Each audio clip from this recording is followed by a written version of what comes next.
Subliners get it done. Hydra's in the lineup. Asim continuing to shine, and Clay, Ian looks back to form from what we saw on stage 1. Subliners are tough. Subliners are tough. I'm glad they finally made the move.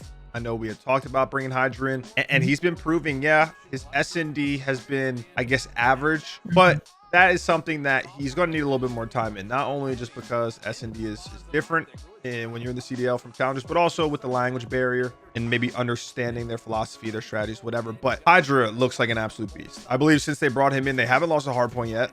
They're undefeated with him. They look like a respawn powerhouse. You know, the amount of firepower that HyDra has, even if he doesn't improve in S&D, which I do believe he will, I think they're going to be so good at respawn, they can challenge any of these teams. Like, I think NYSL is a top, probably arguably 3 team right now. And I'm just excited to see how far they can go in the major. HyDra just pushes their ceiling even further than it already was. And like you said, I think he's making Asim better. I know Asim's been playing great. Clay's kind of back to that stage 1 Clay.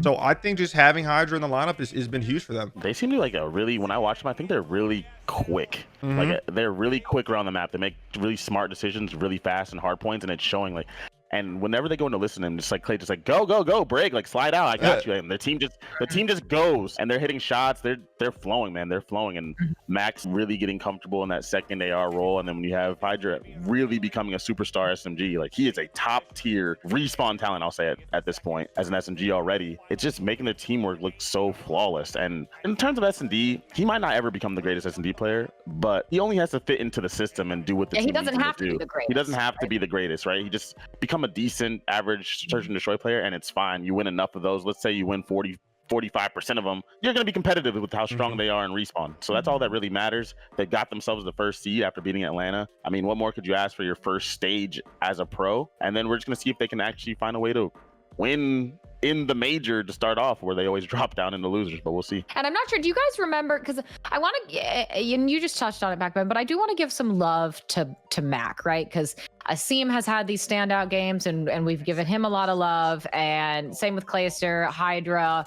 But I feel like people can kind of forget about Mack and the performance he's had for the team. And I can't remember, though, if it was the Subliner, it was when they 3-1'd Optic, or when they beat Thieves. Mack had a standout performance.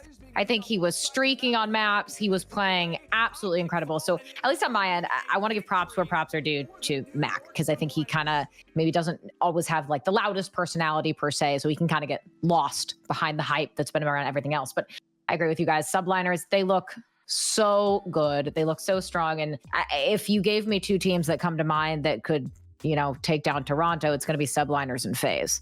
Especially if you see the phase that you saw. Yeah, if you see the phase you saw against Optic, you ping issues aside, and if you see the New York that we saw so far in this stage, who knows? Maybe one of them will make the upset, but I agree with you guys. I assume Toronto will probably face off against one of them, at least, in the grand final.